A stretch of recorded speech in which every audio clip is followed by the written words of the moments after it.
وەختتان وەخێر خەڵکە کوردەوار میدوارم لە هەرکوێ هەن ساق و سەلامەت بن.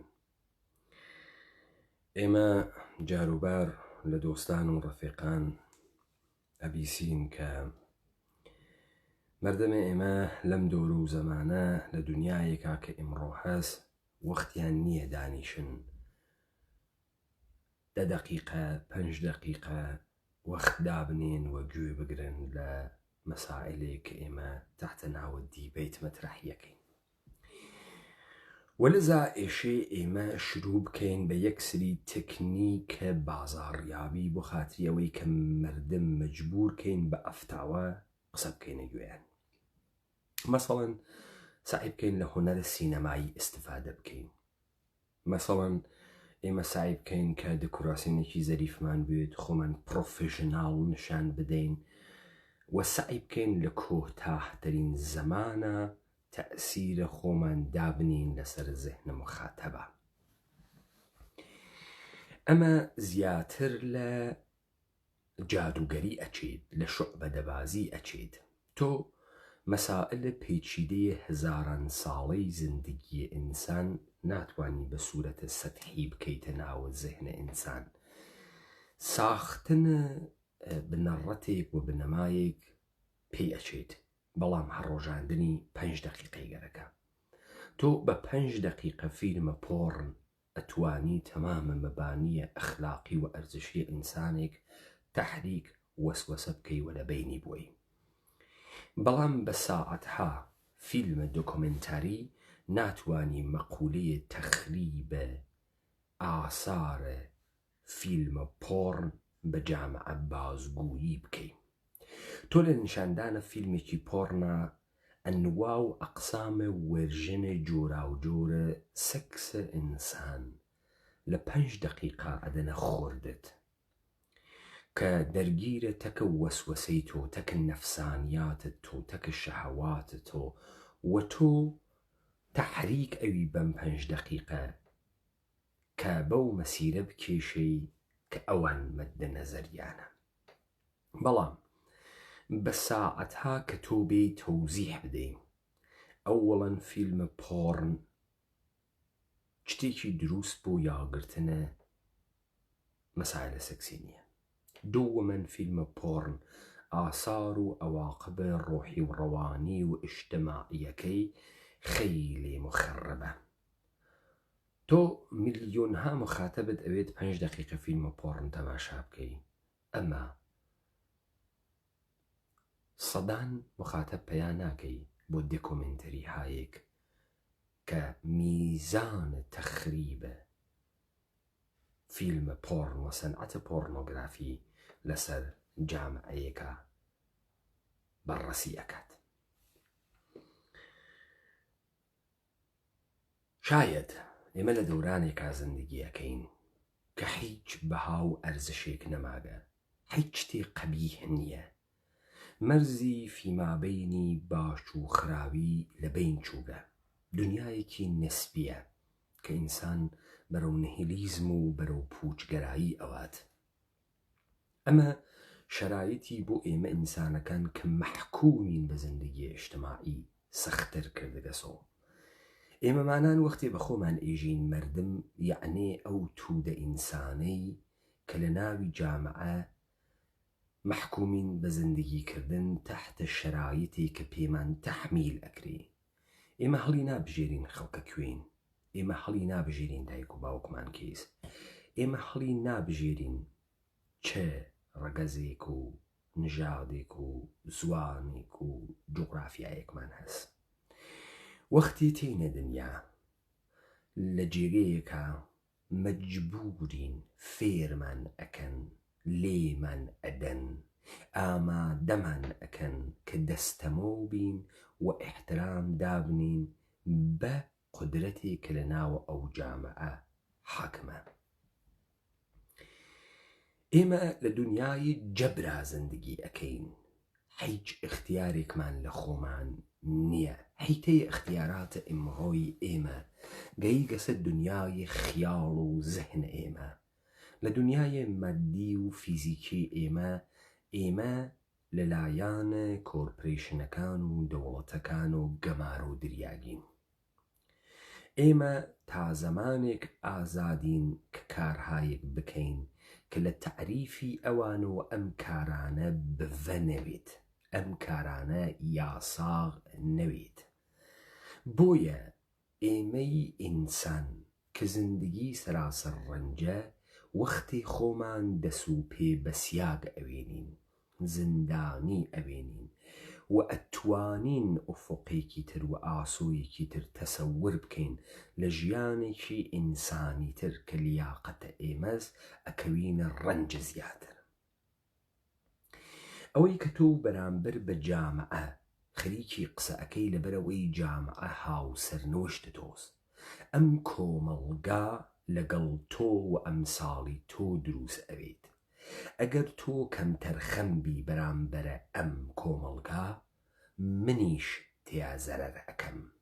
مەسەڵەن ئێوە وەختی بێخیاڵن سەهمتان هەست لەوەی کە من برسیم، ئێوە وەختی بێخیاڵن سەهمتان هەست لەوەی کە من گیانم نەی لە ئەمنیەتە، ئێوە وەختی بێخیاڵن سەهمتان هەست لەوەی کە من بێدەسەڵاتم، ئێوە وەختێک بێتەفاوتن، ئێوە سەهمتان هەست لەوەی کە من بێکارم، ئێوە وەختی بێتەفاوتن سەهمتان هەست لەوەی کە من نەسڵە جەدیدە ئەم جامعە ئیمکاناتە ژیانم نییە، بژێویم نییە، حقوقم نییە، کارم نییە، خەلاقیەت ئیتر با جێگەی خۆی بگرێت.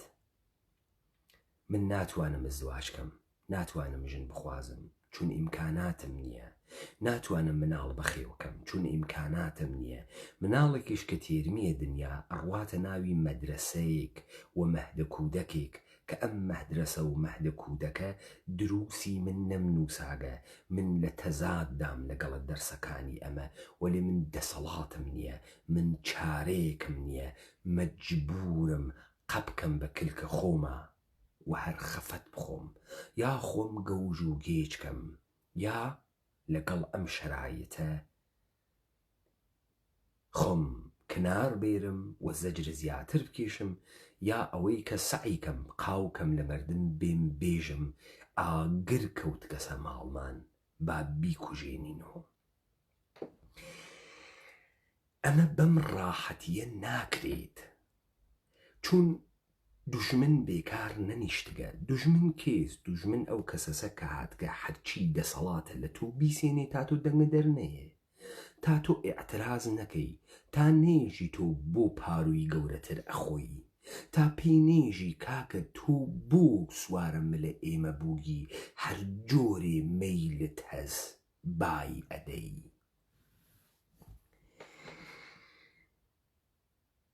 من فکر ناکەم ئەمڕۆ لە جامعەی ئێمە کەسێک نسبەت بە ئیتلاعاتی بوونی کەسێک حساسە و پێی وایە ئینسان ئیتلاعاتی ئینسانە کەسیفێکە. من فکر ناکەم لە جامعەی ئێمە ئەمڕۆ پاسدار بوون بە سوورەت نۆرمە ئیجتماعی شتێکی خراوە و مردم فکرەکەن هەرەوەی سابەتە کردێکی پاسدارە پیای خراوێکە.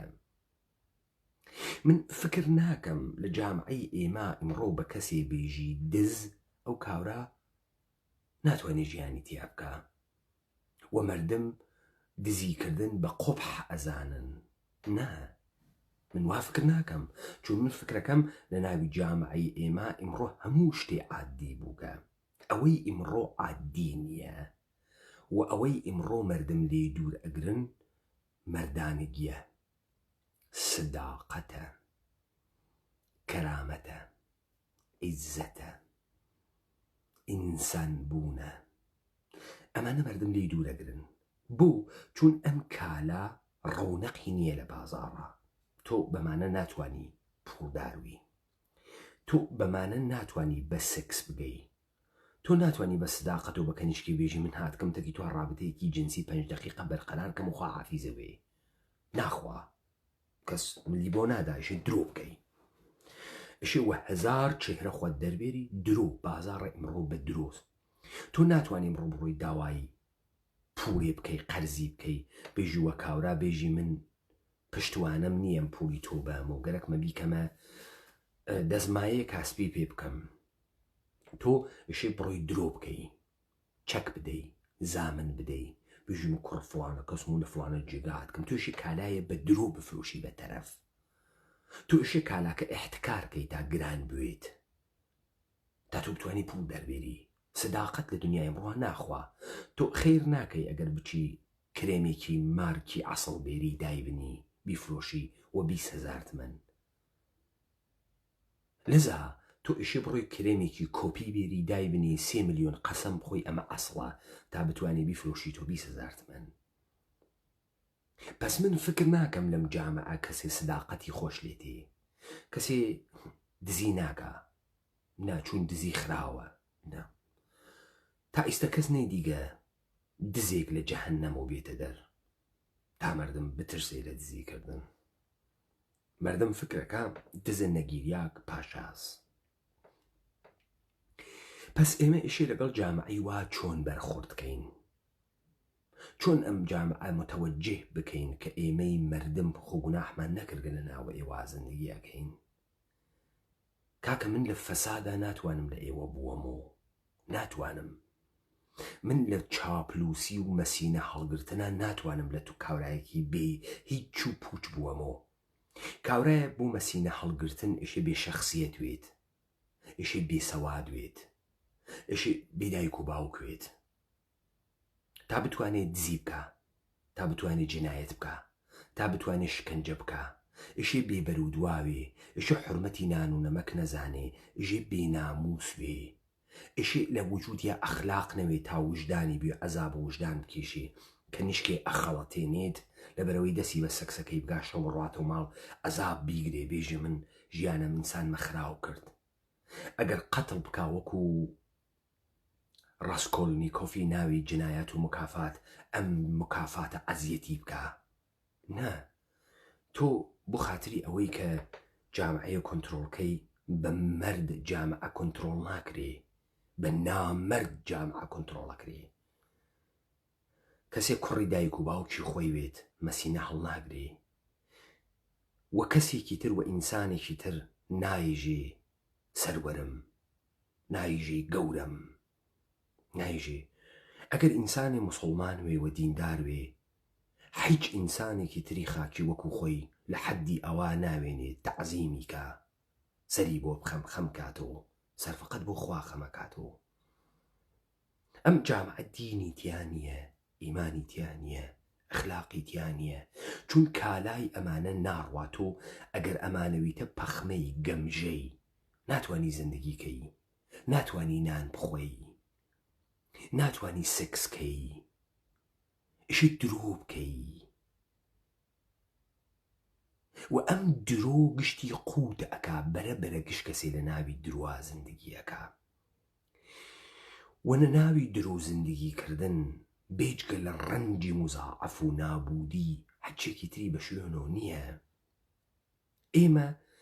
ئێمە لە توولی ژیانی خۆمانە لەسەر ئەم دنیای خاکیە بە شوێن ئەواودین ساڵەم وین بمێنین و ژیان کەین و ژیانێکی دروستکەین، بۆیە بیرمان کردە سوتەکی نەخۆشیە شەڕکەین و با لێمان نەدا، حەس بە لێمان نەدا،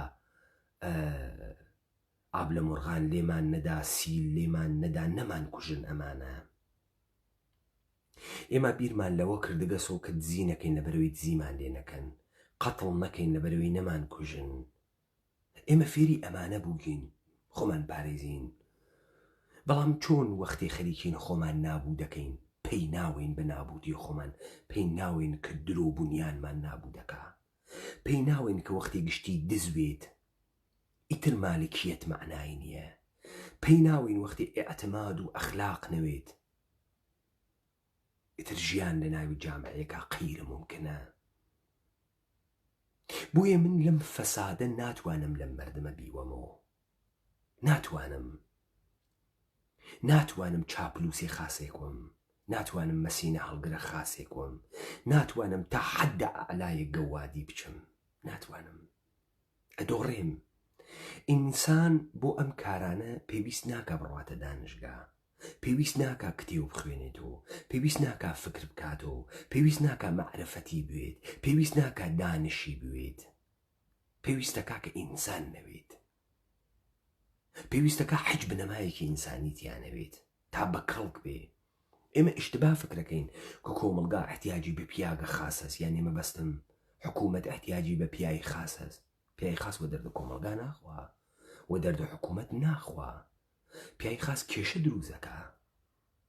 ئینسانێک کە باسەوادوێ مشکل دروست ئەکا، مشکل دروست ئەکا، پرسیار دروست ئەکا، شەک دروست ئەکا. نایەڵێت تۆ نایەڵی ژنەکەت بڕواتەکی چواردانە ژنی ژیرا هەڵس و کەوت بکە، چون ژنەکە فێری قساکەن. وەختی ژنەکەت فێری قسە کریا، تۆ ناتوانی ژنەکەت وەکو بەردەیە بەکاربێری، ناتوانی. بۆیە تۆ نایەڵی ژنەکە چواردانە ژن ژیر دەوری بگرێ. ژنەکە هەنێریتە لای کامە ژن پەخمەس و جێلە و ئەحمەقە، هەنێریتە لای ئەو با فێری سەخافەت و جێلی و کەوای پولەکە و لچی سوور و سیلیکۆن و ئەوانە بوێ. ژنێکە لچی سوور و سیلیکۆنی گەرەکوێت، تۆ قاچاقچیوی گەرەکتی، تۆ دزوی گەرەکتی. ئەسەن قاچاقچی گەرەکە، ئەسەن دزی گەرەکە، ئەسەن خۆفرۆشی گەرەکە، ئەسەن جاسووسی گەرەکە، ئەسەن قاتڵی گەرەکە. یەکێکی گەرەکە پوڵی بۆ بێرێ، پوڵی بۆ بێرێ. ئەم مقدمەیە توولانیەک بۆ. من فکر ناکەم بە 5 دقیقە مردمە جامعەیە ئێمە دروستکار ئەوێ، قیام ئەکا، ئینقلابی ئەوێت، بۆ مەردانەگیش ئەرزش قائلە، بۆ ئەخلاقیش ئەرزش قائلە. ناوێ، ئیمکانی نییە. بە 5 دقیقە فیلمە پۆڕن ئەگۆڕێت، بەڵام بە سەدها ساعەت دۆکومنتاری ئەم ئینسانە ناگۆڕێ.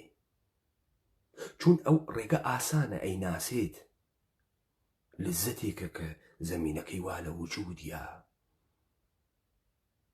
بەڵام بۆ ئەمێ کێشێ زەجر بکێشێ، سەختی بکێشێ، تا بتوانێ عواقبەکەی تەحملکە. لە جێگەهایەکە تەمەدن دروست بوو کە ئینسان مەجبور بوو مدیریەتی تەبیعەت بکە، لە جێگەهایەکە کە وفورە نعمەت بوو، تەمەدن دروست نەبوو. تۆ لە شەخەڵەکانی ئامازۆنا تەمەدن ناوێنی. بۆ نایوێنی؟ سەبەبی ئەوەسە دارستانێکی چڕوپڕی فرەز، پڕە لە حیواناتی وەحشی، گۆشتی فرەوا لە بەردەستە، بارانێکی فرە ئەوارێ، تەبیعەت نەعەماتێکی فرەی هەست. تۆ پێویست ناکە زراعەتکەی، چون ئاو فرەز، چون گۆشت فرەز. لەذا مدیریەت دروست ناوێت تا تۆ تەمەدن دروستکەی. بەڵام لە جێگەیەکە کە زەمین کێشەی واتیە، خۆراک بەش ناکە، تۆ مەجبوری کەشاوەرزیکەی، تۆ مەجبوری مەڕداری بکەی. بۆیە تۆ مەجبوری مدیریەت دابنی، تۆ مەجبوری ئیستا دانێ بکەیتە ژێری خۆڵۆ، تویە بکەیتە ژێری خۆڵۆ، 5 مانگی تربی دروی، کاری لەسەرکەی، کاری لەسەرکەی تا نانە پێبا. بەڵام لە جێگەیەکە کە پڕە لە کە و ئاسک و پڕە لە بەراز و ئەمانە، تۆ ڕاوەکەی تەواو ناوێ، حتا ڕاوکەی تەواو ناوێ، حتا بوفالۆ بخۆی تەواو ناوێ. پێویست ناکات تۆ بڕۆی کەشاوەرزیکەی، پێویست ناکات تۆ شوانی بکەی، هەچ پێویست ناکات. بۆیە تەمەدن دروست ناوێت. ئێمە مەجبورین لە جامعەیەکە کە بەرەبەرە بەرەو نابوودی ئەچین، بیرێ لە وەزعی خۆمان بکەینەوە. مەجبورین. بە 5 دقیقە هەل ناوێ، بە 10 دقیقە هەل ناوێ، بە ساعەتها تاقەتی گەرەکە ئینسانی گەرەکە کە دەردی کێشاوێت و لە پایە دانیشێ و بزانێ چۆن لە مەخمەسە و کاولیە نجات پەیاکە. کاورە حازر نییە ساعەتها بیر بکاتۆ، بەڵام 1 پایپ شیشە لێ ئەدات، 10,000 تمەن ئەدات، گڕێکی پێوە ئەنێ 24 ساعت وا لە حاڵەتی حەپەروتە، 24 ساعت نەشئەز، 24 ساعت وا لە فەزا. فکر ناکات وا لەم دنیا. بۆ لە جامعەی ئێمە مەردم مەشروب فراخوا؟ بۆ مەردنی ئێمە معتادە ئەوێ. بۆ چون نێگەرەکە لە دنیای واقعیە زندگیکە، چون نەیگەرەکە فکر بکاتەوە کە چۆن خەریکە زندگیەکە. لەذا پی پێگرێتە دەست و مشتێکی شەی تێکا گەڕی پێوە ئەنێ 48 ساعت کاورا لە دنیا بێخەبەرە.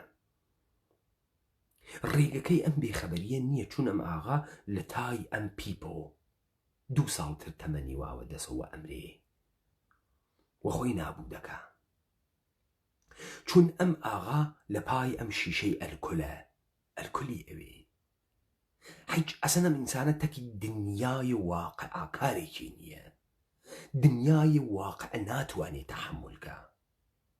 لذا دەوڵەتەکان ڕێگەیان بۆ دانیاگە، ئەعتیادە بە سکس، ئەعتیادە بە مەواد مخدر، ئەعتیادە بە مەسرەف، ئەعتیاد کە تۆ لا ئەوات لەوەی کە تۆ فکر بکەیتەوە تۆ بۆ وات لاتکە تۆ ناوێ فکر بکەیتەوە، ناوێ بە حەجێوەیە ناوێ فکر بکەیتەوە، چون فکر بکەیتەوە مشکل دروستەکەی، فکر بکەیتەوە ژێرێ بۆ من وەزعەم واسە، بۆ وا لێم قۆمیاگە، بۆ وامان لێ هات، ئەرێ خۆ ئێمە وا نەبووین.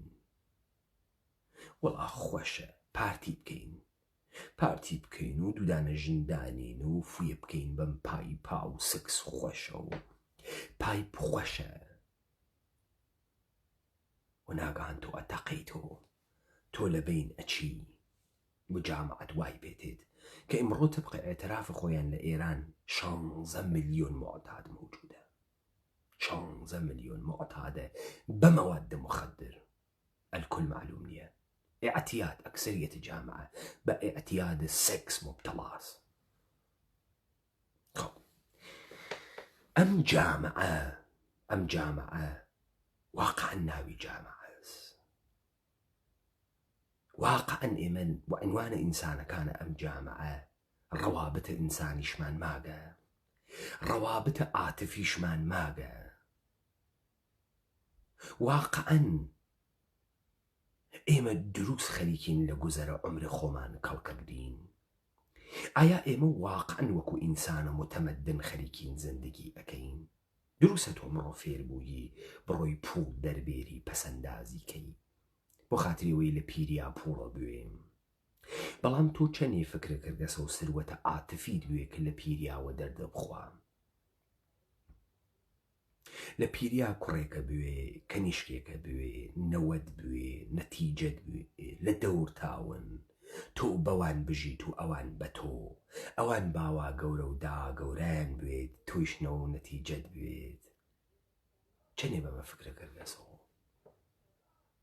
چەندێ فکرەکە ئێمانە سروەتن کە تۆیشی پەسەندازیان کەی، چەندێ بەمە فکرە کردگەسۆ کە بتوانی چارەنووسە مناڵە لە دەسە خۆی و تۆ ئاوێت تۆ مقڕڕی بکەی مناڵەکەت بەیانی بە هەر جێگەیە گەرە کێسی ئەتوانێ بگا، هەر کاری کەمەیلی بوێ ئەتوانێ بکا و هەر پایە و مەقامێکە گەرەکی ئەتوانێ بگا.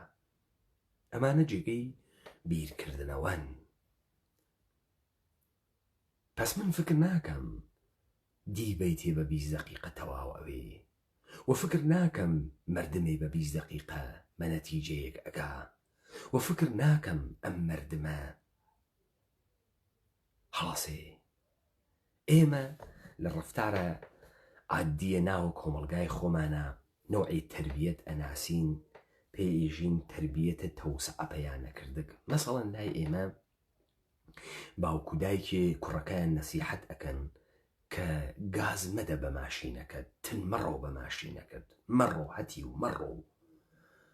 کوڕەکە تەزادفەکە ئەکەوێتە بیمارستان، دایک و باوکەکە هیلاکن و ئەزانە کوڕەکە مردەگە، خۆ ئەکوژن و کۆڵم ئەڕنن حتا ئەگەنە بیمارستان. وەختی ئەگەنە بیمارستان تەماشا ئەکەن کوڕەکە دەست و پێشتیاگە ماگە نەمردگە. فکرەکەی چۆن ئیبرازە علاقە ئەکەن بە کوڕەکە. ئەکسەریەتیان نەزانی چێژن ژن بخۆ پێتمان نەوت بخۆ خاسە پیا کاشکایە بتۆپایی تا کاشکایە بمردایی تا چەنێ وتمان مەڕۆ چەنێ وتمان مەکە. مردمی ئێمە وا عادەتی کردگە بڕوا لە هەڵدێرەکە خۆی بخاتە خواردنیش پێ بێژم دیتەوتم دیتە خوێڕی وتم ئەکەوی لێت ئەقۆمێ دیتە کاشکایە بمردایتە ئەم مردنی ئێمە ئەمڕۆ پێژی تۆ خەریکی نابوو دەوی هیچ باوەڕێکی بەم نابوودیە نییە 20 ساڵی تر تەماشاکەی گشتی شێتە گشتی هار بووگە گشتی تەنیاس گشتی هاڕیاگە دەی دێرە دەی ئیستە دێرە دەی تۆ 20 ساڵت پێش ئەقڵت لە ناو پاتا بوو دەی تۆ 20 ساڵە پێش مەسئولیەتە نەگرت ئیستە تەنیا بووگی ئەکوڕوزی تۆ ئەزانی تەنیایی یعنی چی ئیستە ماڵە وێران بووگە کەس نێوە دەور و بەرتان نان نییە بیخۆی دەی ئیستە من بێن بێژم دیقە دیقە وتم پێت نەتفەهمی ئەمانە ڕەفتارهای تەوسع پەیانەکردگن لە جامعەیەکا وام مەردمەکە مەسئول نییە چۆن من مەسئول نیم بەرامبەر بە تۆ چۆن تۆ ئەتوانی ژێرە خۆت کون بکەی تۆ چۆن لە جامعەیەکا کە من و تۆ بەیەکۆ لە ناویا خەریکین زندگی ئەکەین و هەرکاممان بەشێکیمان گرتگە تۆ ئەتوانی نادرووسوی و من ئەتوانم درووسوم لە ناویا چۆن ئەتوانی ئەم کارەوەکەی ها وەختێ لەم حەلیمی کوردستانە مردم هەوڵ بوون لە تاوی سەفتە دۆلارە گشتی هار بوو وە شوێنی بندیوار و موچەی فرە ئەها ئیمڕۆ نییە مردمەکە زات ناکات دەمکاتۆ ئێژێ ئەگەر قسە بکەم بندیوارانەکە ئەوەڕن 2 ساڵی تریش ئەم ئینسانە ئیدارە ئەکرێ هیچ نایژێ ئێژێ بندیواری خۆیانە پوڵی یەکێتیە پوڵی پارتیە ئەزانی بۆ چون هیچ زەحمەتێکی بۆ نەکێشاگە بۆ پوڵەکە هیچ کارێکی نەکردگە فکر ناکە پوڵی سەرزەمینی خۆیەسی پوڵی جامعەس فکر ناکە فکرەکە پوڵی لاهورە شێخ جەنگیە پوڵ مەسعود بارزانیە ئەم تەنیا کارێکە کردیەسی چی بووگە پەڕۆیە زەردی کردگە سەگرا وتکێسی بژی مەڵا مستەفای بارزانی و بابەتی ئەمە حقوقی گرتگە بۆیە چاوەڕوانی کەرەمی ئەوە ئیمڕۆ ناتوانێ بێتە دەرەوە بێژێ پارتی تۆ بۆ دزی یەکێتی تۆ بۆ دزی تۆ بۆ خائنی تۆ بۆ سەرزەمین فلۆشی ناتوانێ یەکێتی واداریشی بکات بە لەش فرۆشی ناتوانێ بێژە بە یەکێتی بۆ واکەی چون خۆی قبوڵی کرد چون خۆی لەگەڵیا بوو چون هەمان ئستدلال کە یەکێتی لە پشتیا بوو ئەمیش لە پشتیا بوو و ئەم لە پشتی ئەم گەندەڵیە بوو ئەم لە هیچ شوێنەی وتی یەکێتی تۆ بوت نییە لەگەڵ داگیرکەرانە کوردەوارە هەڵسی و دانیشی وتی حەقی خۆمانە گەرەکمانە ژیان بکەین حەقی خۆمانە ئمڕۆ ناتوانێ هەڵگەڕێتەوە بە یەکێتی بێژێت تۆ بۆ هەشت و شەعبیت هاورد پارتی بۆ هەشت و شەعبیت هاوردە کەرکووک ناتوانێ چون مردمەکە کەیلەوەتەن نەبوون پاتریۆتیک نەبوون خاکیان بۆ مهم نەبوو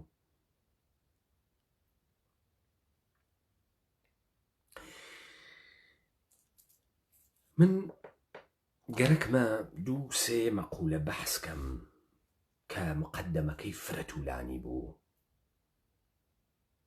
من فکر ناکەم ئەگەر بێن بێژم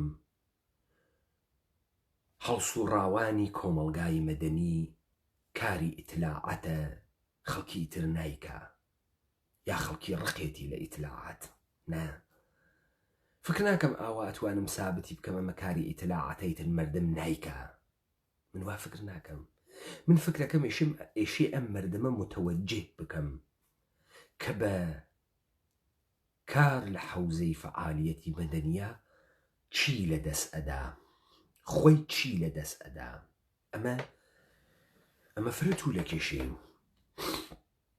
ئەمە ساعەتها مەسادیقی گەرەکەم بوەخشن من معزەرەتم هەست دیبەیتەکەی پێشووتر وتم کە ئەم پەتایە داگێ لە ئێمەم کۆڕۆنا و من هەنووز ناساقیەکەم پێوە دیارە ئەگەر دیبەیتەکان هێزە جارانیان نییە سەبەبەکەی ئەوەسە بۆی معزەرەتم هەست بۆیە من ئیستە مەجبورم مەسادیق بێرم تا تەرەف بیر بکاتەوە بزانە کاکە گیان برای من دادەگیان ئەوەی تۆم ڕواایتە ئەم کوردەوارە ئێمە ئیشی بزانی تۆ چه سەهمێکت هەز لە نابودکردنی خۆدا، خۆت بەدەستی خۆت. عەلیە خامنەئی ناپەنەمێت، عەلیە خامنەئی هەر لە ماڵێکا دانیشێ. عەلیە خامنەئی ئەوەنەی مەئمور نییە بیخاتەن دەری ماڵی دانەی ئێمە کۆنتڕۆڵکە. ئێمە خۆمان خەریکین خۆمان بۆ عەلیە خامنەئی کۆنتڕۆڵەکەین. ئێمە خەریکین ئەو کاراکەین. ئێشێ بزانین ئێمە خەریکین چۆن ئەو کاراکەین. ئێمە گەرەکمانە بەدەست دەوڵەتە ئێرانی نجاتمان بێت، چون دەوڵەتە ئێرانی مەجای ژیانی لە ئێمە سندگە، لە حەجی بوارە مەجای ژیانی لێمان سندگە، و مەجای ژیانمان نییە. دە ئیش ئێمە بزانین چۆن وایە پێمان کردگە. ئێمە ئیشی بزانین لەکوێ ئیشتبامان کردگە تا ئیتر ئیشتبا نەکەین. تۆ بۆ بەرنامەی مشاورەی ڕەوانی گوێ ئەدەی تا مناڵەکە خاص تەربیەتکەی؟ تۆ بۆ کلاسە ئاموزشی و وەرکشاپە بیزینس ئەگری؟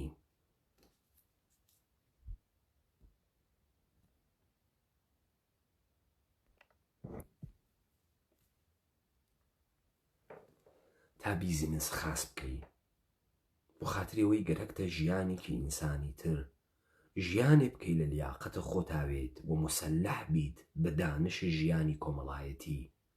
بۆیە گەرەکتە ئەو کارە بکەی، گەرەکتە دروست حرەکەت بکەی. سەبەبەکە ئەوێت و ئەوەی کە تۆ بۆ مناڵەکەت معلم ئەگری، معلمە موسیقی ئەگری، معلمە نەقاشی ئەگری، معلمە زوان ئەگری، زوانە ئینگلیسی فێری ئەەکەی. ئەی هەنیتە کالج، ئەی هەنیتە دانشگا، خۆت بەرنامەی ڕەوانشناسی تەماشا ئەەکەی لەبەرەوەی فێربی بەدەری دنیای ئەمڕۆ بخۆی بتوانی زندگی بکەی، بتوانی ژیانێکی دروست بکەی.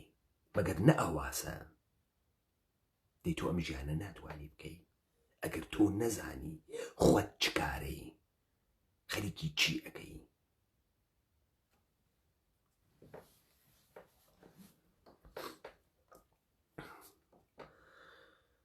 زەمانێک ئێمە لە ئێرانە دەستگایەکمان بوو بە ناوی دەستگای ساواک. دەستگای ساواک کارەکەی وا تعریف کریاوە کە بتوانێت بەرنگاری بکە لە بەرامبەری کۆمونیزم. ساواک دروست کریا بۆ کۆمونیزم، تەرۆریزم و خراپکار.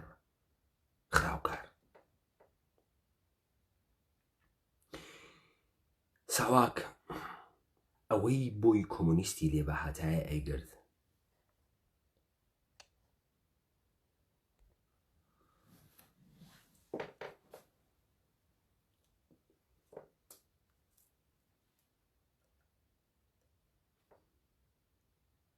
ساواک ئەمنیەتی حەمەڕەزا پەهلەوی وا ئەپاراست کە هەر کەسێک بەرامبەر بە دەسەڵاتی سەلتەنەتی ئەو قسە بکە بیگری. تازە ترازا بوون، ئیتحاد جەماهیر شەوروی لەوێ بوو، فەزای ئینقلابی گەری بوو لە جەهانە، جنبشی جۆراوجۆر لە جەهانە بوو، ئایدڵی ئینسانەکان، بوتی ئینسانەکان چگووارا بوو. خەڵکی گوێی لە پینک فلۆید ئەگرت، خەڵکی گوێ لە جان لەنەن ئەگرت. بازارە ڕاکەنڕۆڵ بوو، بازارە جاز بوو. جوانان بەرەو سەمتوسوویەک ئەچوون کە حکوومەتە سەڵتەنەتی و حکوومەتە پادشاهی وەکو حکوومەتێکی دواکەوتووی قڕون و وەستا تەماشا بکەن. نەهنەهای تەفەکورێک کە هاتووە ناو ئەم سەرزەمینە ئێمە و ئەندێشەی مۆدێڕن لەسەر تەفەکوراتە چەپ هاتبوو. ساواک لەگەڵ چەپا مبارزەیە کرد. ئیجازەی ئینتیشاری هیچ ئاسارێکی چەپی بە ڕۆزنامە بنووسین بە کتێو نەدا. لەگەڵ هەر کەسێکە کە متالعەی ئەم ئاسارێ بکردایە بەرخوردیە کردووە گرت. هەر گۆرانیە، هەر شعرێ بۆی مبارزاتی چەپی لێ بەهاتایە ئەگیریە. گۆرانیەکە مەمنوع بوو، گۆرانی بێژەکە ئەگیریە. هەر کەسی فعالیەتی نظامی بکردایە بەر عەلەیهە حاکمیەتەشە ئەگیریە تیرە باران ئەکریە. لەگرا تۆ فەقەت سەرکوت ئەوێنی لە دەورانە ساواکە، بەڵام لە دەورانە ساواکە شتێتر نابێنی. ساواک کاری فەقەت سەرکوتە، گرتن، سانسۆرکردن، ئەشکەنجەکردن، ئەزندان خستن و ئێعدامکردن. ساڵ 1357 ئەمریکا ئینقلابی کرد. گروپی جۆرا و جۆر سەریان دەراورد. کۆمەلگا پڕ بوو لە کتێوی جۆرا و جۆر و کتێوی چەپی. دەستگاهە ئەمنیەت دووبارە سوار بوو. خومەینی گەرەکی بوو دەسەڵات بگرێتە دەستی. هەمان مێتۆدی ساواکی تکرار کردەوە. ئەم دەحفە بە شێوەیەکی تر ئەو ناوی ئەنیان خراوکار، جمهوری ئیسلامی ناوی ئەنیان زەد ئینقلاب. زەد ئینقلاب یعنی تۆ بەر عەلەیهی شۆڕشی مەردمی. ئەمە شۆڕشی مەردم بووگە و تۆ هاتکی ئەم شۆڕشی مەردمە شکست بێبێنی. یەک خەت هەیە لە ئینقلابە، خەتی ئایەتوڵا خومەینی. ئەمە یعنی ئینقلاب. هەر کەسێ لە جەریانە ئەم خەتانەوێت زەد ئینقلابە.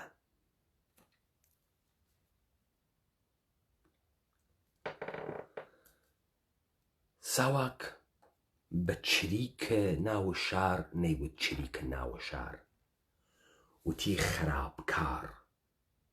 لە هەر کوێیەک کە پێچی تەلەڤیزیۆن و ڕادیۆت ئەکردۆ بەمانە وتی خراپکار. تۆ وەختێت ئەدوت مجاهدین خەلق لە زەهنی مەردمە خراپکار ئەهاتە بەرچاو، نە چریک، نە مجاهد، خراپکار. لە دەورانی ڕژیمی شا ئەم چریکانە لە ناوی ماڵی تیمیاون. تیمێ لە عەمەلیات لە ناوی ماڵێکا و پیان ئەوت ماڵی تیمی عەمەلیات. لە دەورانی جمهوری ئیسلامیە ماڵی تیمی کە خاتراتی ئینقلابی بە شوێنەوە بوو، جمهوری ئیسلامی نیایە قەی لەشفرۆش خانەهایەک کە قەدەغەن بوون لە کاتی جمهوری ئیسلامیە و لەوێ لەشفرۆشیان ئەکرد. جمهوری ئیسلامی بە فاحشە خانە وتی خانەیە تیمی. ناوی مجاهدینی خەلق بوو. جمهوری ئیسلامی پیانی وت منافقین، سازمان منافقین. مجاهدین کلمەیەکی ئیسلامی بوو، منافقیش کلمەیەکی ئیسلامی بوو. مجاهدین بەخۆی ئەیوت مجاهدین خەلق، جمهوری ئیسلامی وت منافق و سازمان منافقین چەسبیا بە ئەمانەوە. ئەکسەریەتە مەردمە ئێران کە تاریخە ئینقلاب و بیرنایرن ئیمڕۆ بە مجاهدین ێژن منافق.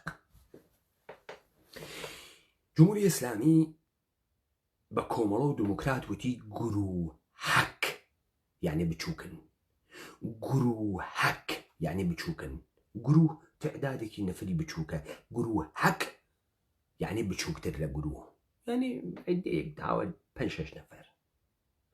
گروهەکێ تەجزیە تەلەبێ حیزبێ منحەلەیە دموکرات. تەوەجۆ بکەن. گروهەکێ تەجزیە تەلەبێ حیزبێ منحەلەیە دموکرات. گروهەکێ زەد ئینقلابێ کۆمەلێ. ناوی خۆی پێوەنیە. خۆیشی جمهوری ئیسلامی ئیران، سپاه پاسداران انقلاب ئیسلامی. یەک گروهەک نەیتوانی ناوە جمهوری ئیسلامی بگۆڕێ. گشتی بە ناوەکەی خۆی بەحسی کرد. گشتی پێی وت جمهوری ئیسلامی، لێ ناوی خۆشی جمهوری ئیسلامی بوو. وەلێ ئەو بە تۆی ئەوت گروهەک، بە تۆی ئەوت منافق، تۆ هەر بە ئەوت جمهوری ئیسلامی و دەزانی حەتکە حورمەتی یەکەی. دەسۆتێکوانە بوو. دەسوودەکەوانە بوو ئەو خۆی ئەم ناوێنیاوەقەی خۆی وەرێ ڕاپەڕینی کوردەواری سربەخۆ بۆ ئەو وەڕینبار لە تاریخا هات بە دەوڵەتە ئێرانی و ڕەوایەتە جمهوری ئیسلامی وتی کۆرپۆرەیشنە ئانووسیە جوولەکەی ئێرانی نەک جمهوری ئیسلامی ئێران کۆرپۆرەیشنە جوولەکەی ئانووسی ئێرانی و ناو واقعیەکەمان لێدا دەورانە دەهەی شەس دەورانە بگیر و ببەند شکنجەکردن کوشتن لە پشت یەک ڕەوایەت بوو خومەینی زێنگ و ئەمانە یەکسری گر و یەکسری جەریاناتە مسلح هاوکات لەگەڵ شەڕە عێراقیان لەگەڵا بوو و دیان ئەدان دەرنەتیجە هەمان کار کە ساواک کردی ئەمان کردیان خراوتر کردیان تاکەی تا دەهەی هەفتە ئەووەڕین وەرچەرخان لە دانشگای بوعەلی ئێمە دیبێتمان لەسەری کرد دەنگەکانە سەعیدە ئیمامیماندانیا لە دانشگای بوعەلی سەعیدە ئیمامی هاتووەتی دەوڵەتە ئێرانی ڕەوایەتی جمهوری ئیسلامی تەواوە ڕقەبای کوشت ڕەقیبی لەبین برد گشتیانی خونسا کرد دەریانی کردە مەهلەکە مستەقەر بوو بەسەر ئێرانە ئێرانی بردە ژێر ڕکێف خۆی ئیستە ئەم جمهوریە ئیسلامیە بە ڕەوایەتە ڕیشت گەنیگ و کرواس شۆڕ و بەرادەر ئەلحەمدولیلا ناڕواتە بەرەو تۆ هەڕۆژ نان و دۆ بخۆی حاڵە خراو ئەوێ یە زمانی شەڕ و جەنگ و تەکە تەروریستە تەکە کۆمونیستە تەکە گروهەکە تەکە سەدام حسینە جامعەکە تەبوتابی بوو خەڵکی ڕوێناوی لە هی زمانێکە ئیسێتە دەورانە سڵحە ئەم دەورانی سڵحە یەک ڕەوایەتی جمهوری ئیسلامی و تەنی کاتۆ لە مردمە ناڕواتە بەرەوە ناکرێ ئیمکانی نییە فیلمەکانە دەهەیە شەستە ئێران تا هەفتە تەماشا بکەن یەک جوملەی ناموناسبی تیانە کاورا مەسەڵەن گەرەکی جمێن باوە کاورایژێ پەدەر سەلەواتی ناژێ مارتیکێ پەدەر سوختە پۆفیوز نایژێ ژێ پەدەر سەلەواتی لە دەورانە دەهەیە شەستا تا ئەواستە دەهەیە هەفتە بچن سینەمای ئێران تەماشا بکەن هەرچی فیلمە ئینقلابیە دنیاست دووبلە کریاگەس و بە فارسی بابی ساندز ئێژەن شەهید بابی ساندز جمهوری ئیسلامی ژێ شەهید مالکۆم ئێکس ئەڕۆن قسە ئەکەن لە سخڕانیەکانیانە لە دەهەیە هەفتاد بەبعدۆ یەک سریاڵە ئینقلابی دووبلە ناوێتەوە لە ئێران یەک سریاڵە ئینقلابی یەک فیلمە ئینقلابی دووبلە ناوێتەوە لە ئێران لە دەهەی هەفتادۆ بەبعد تۆ ئەوێنی دیالۆگەکان واقعیەوێت هەرچی تکیە کەلامە تێتە ناوی دیالۆگەکانیە فیلمەکان مەشهودن بڕۆن تەماشایکەن ئیتر تۆ ئەتوانی بێژی پەدەر سوختە ئەتوانی بێژی پۆفیوز ئەتوانی پێبێژی مارتیکە ئۆزگال ئەتوانی پێبێژی بی شەراف ئەتوانی پێبێژی هەرچیش دەتوانی بێژی جاران وانە بوو سەخەرێکە یەواش یەواش ئەی کاتۆ مستەقەر بووگە حاکم بووگە ئیقتداری دانیاگە ئیستا خەریکە هەوسارەکە شلیەکە دووی خۆردادە بوو تێری کێ دووی خۆرداد تێری کێ تێریتی کێ تئۆریزەی دووی خۆردادەکە سەعیدە حەجاریان کەس لە بنیان گوزاران و مدیرانە ئەرشەدە وزارەتە ئیطلاعات جمهوری ئیسلامی دەهەی شەس دەورانە سەرکوب دەورانە کوشتار دەورانە شکنجە دەورانە قەتڵ عام سەعیدە حەجاریان وا لە ئەوێ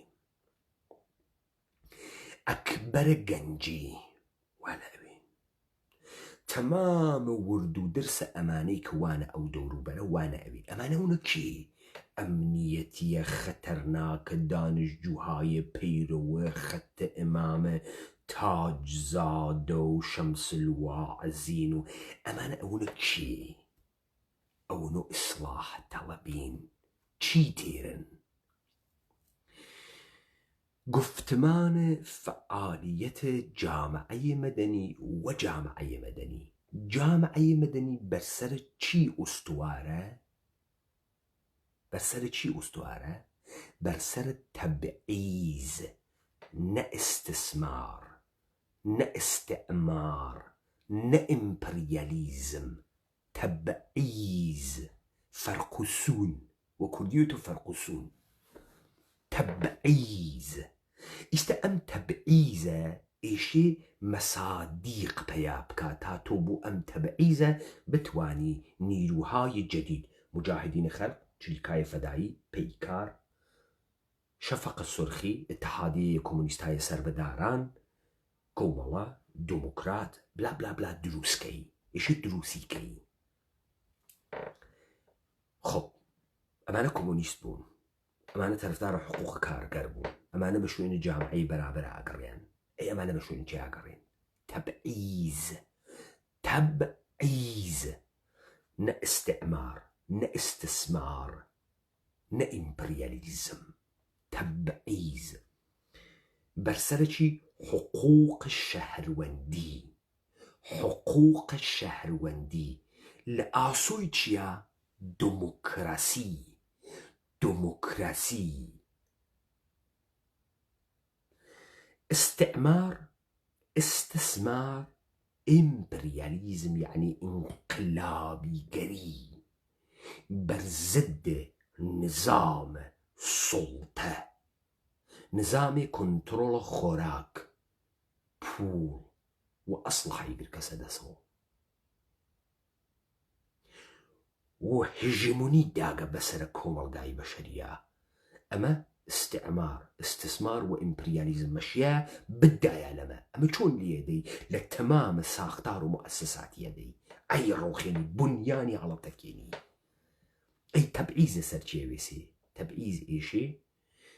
مؤسسات، ساختار والدولة أي بينية إيراد دواتيا تبعيز أنجام أويت.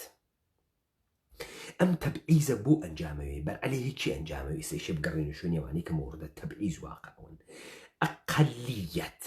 أقلية مورد التبعيزة لناوي أكثريتها. أوكي، جامعي إيران شا أقليتها جواتيا؟ أقليتها الديني يك وكو آسوري، أرمني، كليني، بهاي، زرتشتي وأهل سنة. كم رنتر أهل سنة. أقلية هاي نجادي وقومي، بلوچ، تركمن، آذري، ترك آذري، كرد، لر، لك، قشقاي، كيلكي، مازني. أقلية هاي اجتماعي، جاي، هوموسيكشوال. جاي هرتيانكا هم ليزبيانكات هم جاي بياغكا هوموسيكشوالكا. ترانسجندر،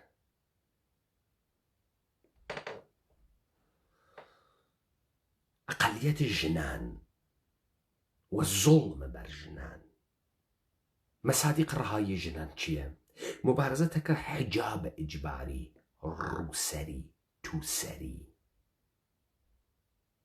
توجه كن.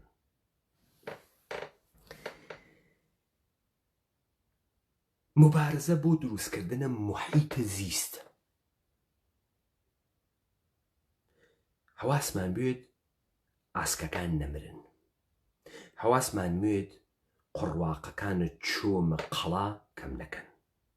ئاگامان لێوێت پوش و پەڵاکان نەسوودین. ئەمانە تەوەجۆکەن چون ئاغایێ سەعیدێ ئیمامی لە دانشگای بۆ ئەلیا ئێژێ دانشجوو سکوت بکە دەمدا بخە خەتەر ناکە. خەتەر ناکە. دانشجوو ئێشێ بتوانێ قسە بکە. اعتراض بکە، انتقاد بکە، ڕەخنەی ڕووخێنەر نەگری، ڕەخنە بگری، داهێنەروی. ئەو ئەدەبیاتە حیزب دموکراتە، ئەدەبیاتە کۆمەڵەس. دەستگاهە ئەمنیەتە جومهوریە ئیسلامی لە ئەواست دەهەی هەفتاوە دوای ماجەرای قەتڵهای زەنجیرەئی وارد فازی تر ئەوێ. اتفاق قەتڵهای زەنجیرەی ئەکەوێت زەربەیە ئاخر ئەوەشێنن دووی خورداد اتفاق کەوتکە خاتەمی ئەو جار ماجەرای قەتڵهای زەنجیرەی هەڵەگەڕێنێتەوە.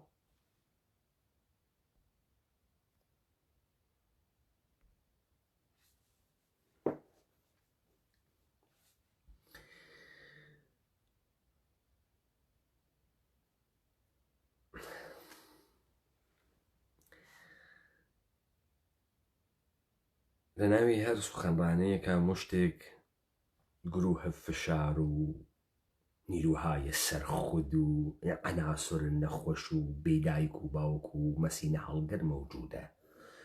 من بەرە بەعزێ ماوەقە مەجبورم پاکی بکەم و فەزاکە پاک بکەمەوە کە پەیجەکە ئێمە ساڵم وێ. بارسوورەت ئین قتایەکەوێتە ناوە دیبەیتەکەم. ئیستا ئێوە ئێشە یەک چت بزانن، وزارەتە ئیتلاعات کاری ئەمە نییە خەڵکی بگری ئیتر شکەنجەی با لێ بدا چون کەسێ نەماگە، یە ئیدەماگن گشتی وانە ژێرە دەسە خۆیانە، بەقایای ئەحزاب ماگە. فقط یەک جەریان تا ئیستە نەڕگەسە ژێرە چۆکیان، مجاهدینە خەلق. وەلی مجاهدینە خەلق دۆڕیا بە چی دۆڕیا؟ مجاهدینە خەلق بە دوو چت دۆڕیا. یەک، مجاهدینە خەلق بە چوونە عێراق و لە کنارە حکوومەتە سەدام حوسێن قەرارگرتن لە منزر ناسیۆنەلیزمە کۆرپۆرێشنە ئێرانی و چووە خانەی خیانەت. ئەمە ڕووبەرە ئەسڵیە. لە منزەرە ئینقلابیگەری و مجاهدینە خەلق لە فەزایەکە سوار بوو کە دەورەکەیان گۆڕی بوو و ئینقلابیگەری جێگەی نەما بوو و مجاهدینە خەلق بۆ خاتری ئەوەی کە بەسەر خۆیان تەحوڵاتێکی عەزیم ئیجاد بوو و واردە فازە ئینقلابە ئیدۆلۆژیک بوو و لە تەرحە مجاهدینە دەورانە شا دەرهات بوو و خۆی بە سوورەتە سێکت و فرقەیەکی پڕ لە ئینتقاد دروست بوو نەیەتوانی و تەوانە مقابڵەی نەبووتەکە دیسکۆرسە جمهوری ئیسلامی و تەنەووعێکە جمهوری ئیسلامی هاوەردەگێسی.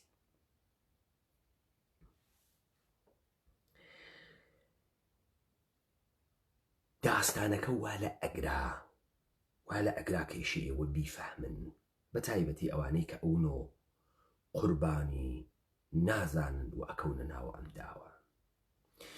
جمهوری ئیسلامی ئەزانی جامعە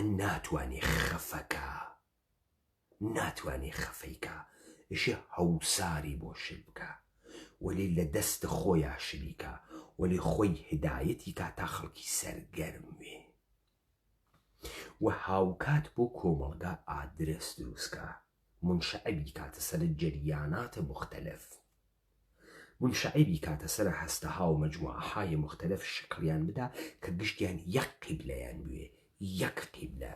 ئەو قیبلە کوێیس؟ دەوڵەتە و حاکمیەتە.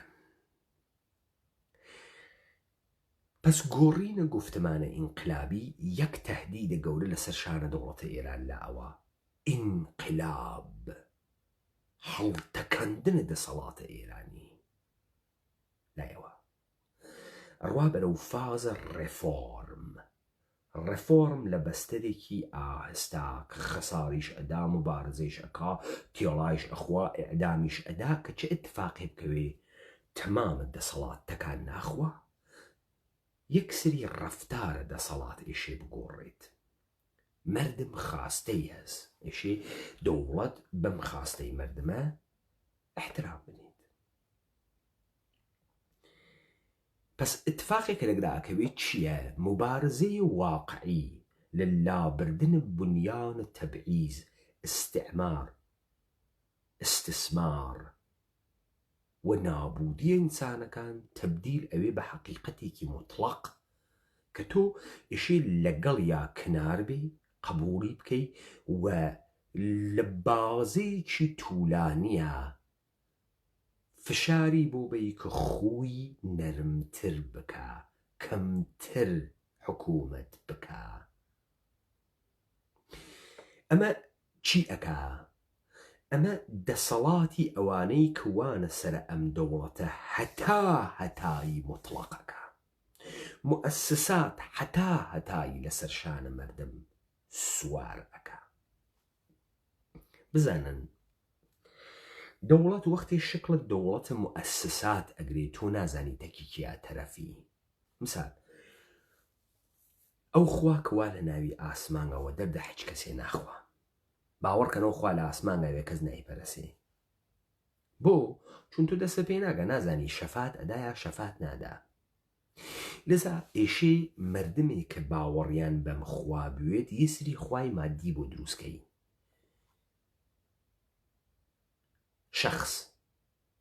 شخصە پەڕۆینە، ئیمامزا، قبورە متەبەڕەکە، قەورە خاسانە خوا، ئیمامزا داود و عەبدولعەزیم و عەلی و حسین و قبر حەزرەت عومەر و قبر حەزرەت غەوس و قبر حەزرەت فڵانە کەس و قبر حەزرەت فیسارە کەس. ئەمە خواکانە سەرڕووی زەمین خەڵکیان وێنێ. خەڵک دووگیان ناوێ ڕوا بە حەزرەتی غەوس، بێپوڵە ڕوا بە حەزرەتی غەوس، گەرەکی شوو بکە ڕوا بە حەزرەتی غەوس، نانی نییە بیخوا ئەڕاتە کاکەحمەی شێخ، گەڕەوێ ڕواتە سلێمان بەگی بانە پەڕۆیەدا ئەدڕێ. هەر کام لەم ئیمامزادانە متەخەسسە شتێکن. خواکانە سەرڕووی زەمین هەنا تۆ باوەڕ بە ئەڵڵا نایەری، تاقەتی ئەڵڵان یە کوا دەستم نایگاتێ، وەلێ ئەتوانی بڕۆی بەرۆکی قبرەکەی حەزرەتی وەیس بگری.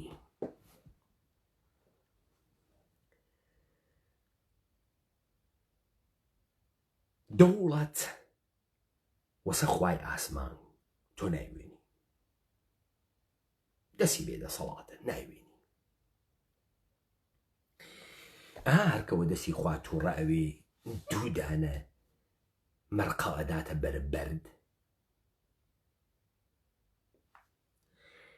دەوڵەت وەسە خوای ئاسمان تۆ نایوێنی، نازانی کێ ساحویسی دەوڵەت کێز، تۆ لە کێ تووڕەی نازانی کێز دەی. عەلی خامنەییە؟ عەلی خامنەی نییە. بۆیە دەوڵەت وەختی تێتە ناوی ماڵەکەی تۆ بە ناحەق کوڕەکەی تۆش ئەگرێ، بە حەقیش بیگرێ، ئەیوا ئێعدامێکە تۆ حیجواکوونیشی نیشان نادێ و تۆ زێ مژەکەی و سەرەکەیتە خوار و دوو فیلمێشدا ڕزیێنیت و چی بکەین و دەسی بێ دەسەڵاتمان و خوا بووی نەسازی و دەی دەوڵەتەوە و خۆچاری ناکەین. ئەمما وەکو شەخصە پەڕۆینە هەست تۆ مؤسسات ئەوێنی، پازدارێک و بەسیجیەک و کەڵانتەریەک و بانکێک و هەر تووڕە ئەوی دوودانە بەردەنگریت ئەمانە. نازانی دەوڵەت چییە، نازانی کێس. بۆیە هەر زوڵمێکەکە تۆ تەحەمولیەکەی، هەر کارێکەکە تۆ تەحەمولیەکەی. لەم نەزانیەسە کە تۆ مەجبوری بڕۆی شەخصە پەڕۆینە دروستکەی تا خۆت بتوانی بەیلی، تا ئارزگای دوو بەربەی لە سلێمان بەگیبانە. چۆنم تووڕەیتە دەرخی خۆ ناکرێ. ئێشە یەک سری مەمنوعیات دروستکەی کە ئەم دەوڵەتە حەزی پێ ناکە و تۆ بڕۆی بیکەی و پێی سابت کە من کردم، وامە کردم. ئێژێ کاورایەک لە لادەیەکی ئەم کوردەواری خۆمانە ئیدێگەرێکیان لە نوێژی جەماعەتکەن، نوێژی جمعە تعدادیان نەگەیوە 40 نەفەر، نەفەرێکیان کە بۆ 40 نەفەر بۆ نوێژی جەماعەت پەکیان کەوتووە، وتیان بڕۆین خاڵە فڵانە کەس وا لە ماڵە بانی کەین بەش بێت جەماعەتەکەمان تەکمیل بوێ نوێژ بکەین. ڕوویندایان لە ماڵە کاورا وتیان خاڵە فڵانی دابێ زەحمەت بێتەکمانە جەماعەتێ بکە. وتی بۆ؟ وتیان وەڵا دەی تێدادمان کەمە نەفرێکمان کەمە بۆ جەماعەت. کابرا پرسیاری کردیان ئەگە من نێم بۆ جەماعەت خوا پەکیەکەوی؟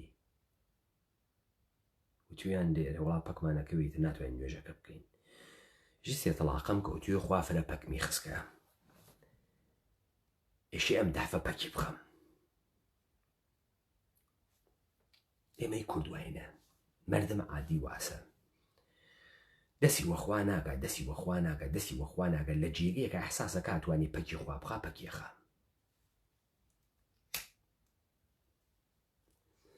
خەڵکی وە ئەزانێتە تەکی جمهوری ئیسلامی دەرەکەوێ ئەڕوا داڕبەر و ئەکوژێنێتەوە بۆی گەرەکێ پەکی خوا بخە پەکی دەوڵەت بخە.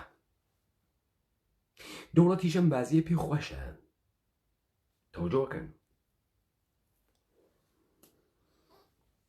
ئەم نەهات کە ئەسڵی دەوڵەت بواتە شێری سوال، نهات کە موەسساتەکانی نابود بکە، نهات کە لە بینیان بووە ئەو داربەڕوو ئەسووتێنی ئەم ئەڕوا داربەڕوو بکوژێنێت و ئەم لێدا ئەو ئەکوژێ ئەم ئەکاتە شەهیدە داربەڕوو.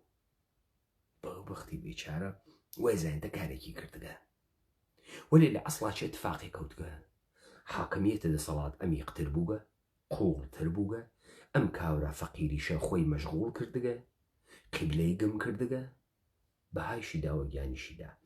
ئێشی گیان بداتە بازیەکە جددی بوێت، ئێشی خوێن بڕژێ تا بازیەکە جددی بوێت، تێکەڵی حەماسەی بکەی پەیکەرت جدید لە قەهرەمان دروستکەی.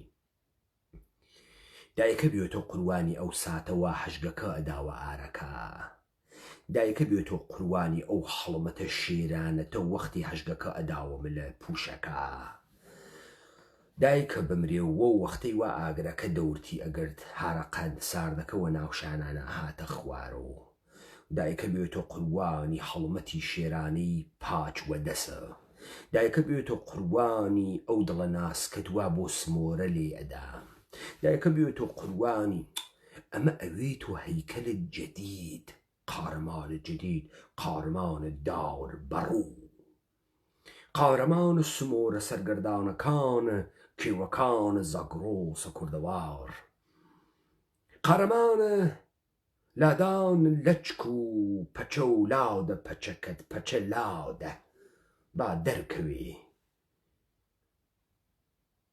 مانگ لە ژێرە هەور دابیخە دەرەو ئەم زۆڵفە شیرینە،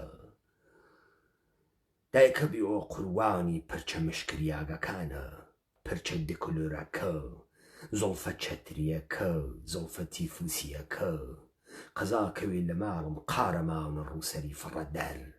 ئەمە گشتێتە قارەمان، قارەمانە جەدیدە، گشتی حەزی پێکە، شعر وە باڵایە ئێژن، گۆرانی وە باڵایە ئەدەن، دەی چێ اتفاقی کەفتگە هەچ گشتی سەرگەرمە فکرەکە کارێکی کردگە چه اتفاقێکەکەوێ دەوڵەتە ئێران تەکان ناخوا لەوێ وێسیاگە عاملە فساد و ئینقیاد و ئینزبات و بێدەسەڵاتی تۆ نەگەین بە ئومید و ئارزووەکانت و فەقیریت و برسی بوونت و بێکەرامەت بوونت و بێحورمەت بوونت و دز بوونت و دەخەڵ بوونت و وری و هاڕیاگ بوونت و نابود بوونت دەوڵەتە ئێرانە. دەوڵەت تەکان ناخوا، دەوڵەت بۆ هیچ کوێ ناچێ، دەوڵەت بووگە بە حەقیقەتە مطلق بووگە بە خوا دەست ناخوا تەبعیز بگەڕی تەبعیز بدۆزەر و لە پڕێکا ئەوێنی فەزای مەجازی پڕ ئەوێ لە گەی ئێمە گەین و خوا حەڵی ناگرێت و حەزەکەین بە گەی بوون و دەی براکەم لەشە ساخی و خوا بەردەوام و کات و ئیشەڵا تووشی نەخۆشی نەویت و دەی چی بکەین گەیت دێ آخر من مافم گەرەکە ئەبرا خۆ بەرتمان نەگرتگە کێ بەرتی گرکە کێ تێتی هەڵداگە باوەڕکە مشتریت لە کۆمەڵگای ئێمە زیاترە تا بێتە ئەوروپا. لە ئەوروپا کەس ناڕواوە دۆردا وەرە لە لای ئێمە مردم کونە زەردەواڵەیش بە نرخە لەلایەنە بۆیە تو حەل لەسەر دەسان ناکەویتە زەوی ئیتر ئەم گشتە قەرم و قاڵە بۆ ئەەکەی ئێوە بۆ من بێرن لە ناوی کۆمەڵگای کوردەوارە دانەیە گەی دریاوێتە بەربەردان ئیمکانی نییە نەمەوجودە نەچاودان پێکەوتکە ئیستە بۆ گشتی هاوارەکە گەی و تابلودانی و تەبعیزی جەدیدمان دۆزی گەسۆ دێ من گەرەکمە گەیوە لێگەیوە براکە دێ چی بکەم دێ ئاخر من حەز بەوەکەم دێ حەزی پێەکەی و ئافرین باری قاو چی بکەم دێ مەدانیا پێمەم باشە دیستە تۆ گەید ئەی نانە نەگەرەکە ئەی زندگی نەگەرەکە ئەی کەرامەتە نەگەرەکە ئەی وجودە نییە ئەی تۆ بۆت مهم نییە جامعە دروست بێ باشە تەواو گەید دێ چی بکەین دێ ئێستەمە هەمووی بەشەریەتە تۆ بوو کە تۆ لە ڕاست ڕوودە تا ئێرزاوی دێ چی بکەم لاکەم ژنە بۆ تێر نەبەرەوە مافم نییە دەی داوا چیەکەی دادەگیان دێ وەڵا گەرەکمە هەر جۆرە مەیلمە لەباسکەمە بەرم دێ بیکە بەرە دادەگەن دێ مەگە قیمان تێ دێ تەواوی سایتر لەباس لە هەر جۆری لەباسە کردە بەرن عاقبەت دێ و حەزی پێکەم دێ باش حەزی پێ بکە دێمە گشتێسی دەی تۆ هەر ڕۆژ ماڵە بچووکتر ئەوێتەوە دەسەڵاتە کەمتر ئەوێتەوە پوڵە نییە کاری لە حەد و شخصیەتی توان نییە ئایندەت نییە تەزمینت نییە ئستقرارت نییە ئەمنیەتی ڕۆحی و ڕەوانیت نییە نیسە حەج ئەمنیەتێکە نییە بۆ تەمامی متاڵبەی تۆ بوو گەسۆمی لە چکە فڕەبەی تاپ بکەیتە بەرە مین و ژوو بکەیتە بەرە بەحسە ئێمە ئەمەسە کە ئەمانە مبارزەیەک نییەن کە ئێمە سەعادەتمەند بکەن قەی ناکات و حەز ئەەکەی لیباس و حەقی خۆتە لەباسە جۆری ئەەکەیتە بەرت بیکەیتە بەرت بەڵام ئەمە مبارزە نییە دادەگیان ئەمە هیچی نییە ئەم مبارزە تۆ ئەیکەی ئەمە تۆ بە هیچ کوێ ناگەیەنی ئەمە سکت برسیە تۆ تێر ناکە ئەمە بێکاریە تۆ پڕ ناکاتۆ ئەمە ئەو سروەتە وا لە تۆ تاراج ئەکرێ نایگەڕێنیتۆ ئەمە ئەو لیاقەتە وا لە وجودت وا ئیشێک دەرکەوی و تۆ پێی بگەی نایخاتە دەرەوە کەس لەگرا ئستعدادە تۆ ناسێنێ مردم سمت زلت تۆ ئەسێنن حاکمێت پێی خۆشە تۆ تەواوی وجودت لە سمت و لە مەمک تا خولاسە بوێتەوە عزت و مەقام و شەهامەت و گەورەی تۆ پولی نایری پول ناکە پڵنگ بوون مهمە داف بوون مهمە ئەمەسە تۆ ڕێگەکە ئشتبا ئەچیت تۆ لەمە سەعادەت من ناوی دادەگیان تماشاکە تۆ 10 ساڵ زەریفی 10 ساڵ پەرچکی دوای 10 ساڵ تۆ پیرەژنی 2000 عەمەڵی جەڕاحی بکەی هەرگەنی بەو معیارانە تۆ سعیەکەی لەذا تۆ لە کەنیشکێکی 16 ساڵە نایوەی تۆ ئەدۆڕێی تۆ بە لەشفرۆشی ناوی تۆ میلیاردەر حتا ئاخری عمرت گیانکەی فەوقی ئەمەسە بەم لەشفرۆشی سەرمایە بێتە دەسە ئەگەر کارێتر نەزانی ناتوانی ژیانکەی ناتوانی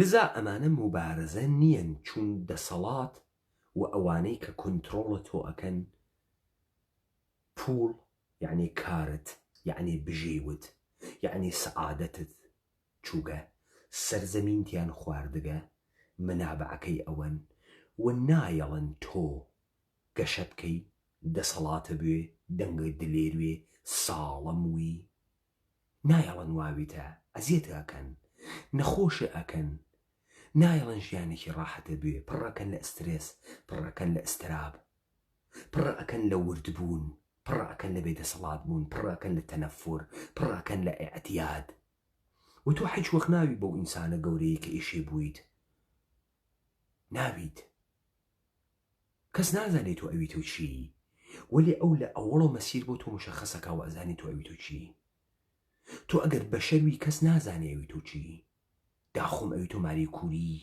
داخۆم ئەوی تۆ داسایفسکی نە ئەو مەسیرە بۆ مشەخەسەکە تۆ دەربێترین حاڵەت ئەوی تۆ زەریفترین کەنیشکە کوردستان شاد جوان دەربێترین حاڵەت ئەوی تۆ سکسیترین کەنیشک لە بورهەیەکی 2 ساڵە دەربێترین حاڵەت ئەوی تۆ گران قیمەتترین کەنیشکە تاران شەوێ 3 ملیۆن تمەن دەربهترین حاڵەتە مەسیرە بۆ تەعینەکە بۆ تەعینەکە بوویتۆ لەش فرۆش ئەتخاتە مەسیری لەش فرۆشی لە مەسیری لەش فرۆشیە ئەم لەشی تۆ دادەگیان هەر 10 ساڵ پوڵەکە ئەوانەی ئەوون و بازیگەری پۆڕن زانی چۆن دەست پێیەکەن کەنیشکێکی 17 ساڵەس ئێژن بێ بڕۆ بوەرە مۆدێل پوڵ پەیاکی کەنیشکی 17 ساڵە پولی نییە پاکەتی سیگار بسێنێ پولی نییە بڕاتە دیسکۆ مەشروب بخوا تااقەتیشی نییە بڕەوە ساعتی 4 پۆنت کارکە چون هیچ تەخەسوسێکی نییە ئێشی بێتۆ گارسۆن پێی ئێژن بێ بڕۆ بوەرە مۆدل هەر دافە ئەس ئەکسێ لێگرن 300 پۆندە پێدەن ئەڕواتە ئەیجنسیە ئەکسێکی لێگرن و ئارایشیەکەن و زەریفیەکەن و 2000 شاتی لێخن تا 4 ئەکسی لێ دەرتێنن بە حاڵەتێ کاورە ئەکسەکەوێنێژ بەڕاستی زەریفیت و خوا هەڵی ناگرێ و وەختە دڵم فجووکا بۆت و ئەچە شیرینی ئەم ئەکسە 300 پۆندەبی دە پێمان 300 پۆندەکەیان پێدەی ئێژە من ئەم ئەکسی تۆ ئەهنێرم بۆ مەجەلاتی جۆرا و جۆر بزانم حەزی پێەکەن